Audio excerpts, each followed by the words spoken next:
చంద్రబాబు నాయుడు గారు world class రాజధాని నిర్మిస్తున్నామని చెప్పారు.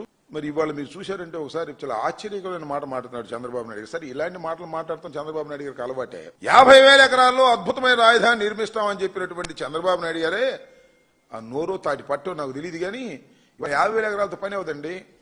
50,000 ఎకరాలు అంటే ఒక మున్సిపాలిటీ అయిపోద్ది. వరల్డ్ క్లాస్ కాదు, అప్పుడేం వరల్డ్ క్లాస్ అయిద్దని చెప్పాడు. 50,000తో వరల్డ్ క్లాస్ కాదు అని చెప్పాడు. ఇవాళ మళ్ళా ఇంకొక 50,000 ఎకరాలను మనం ఎక్వైరీ చేస్తే తప్ప ఇది వరల్డ్ క్లాస్ గా తీర్చిదిద్దడం కుదరదు. కాబట్టి మళ్ళీ ఒక 20,000కి మళ్ళా పిలిచేటటువంటి కార్యక్రమం చేస్తాం అనేటువంటి మాట మాట్లాడుతున్నారు. చాలా దుర్మార్గం అని ఈ సందర్భంగా నేను మనవి చేస్తున్నా. చంద్రబాబు నాయుడు గారు అమరావతిని అడ్డం పెట్టుకుని దోచుకునే కార్యక్రమం తప్ప మరొకటి కాదు.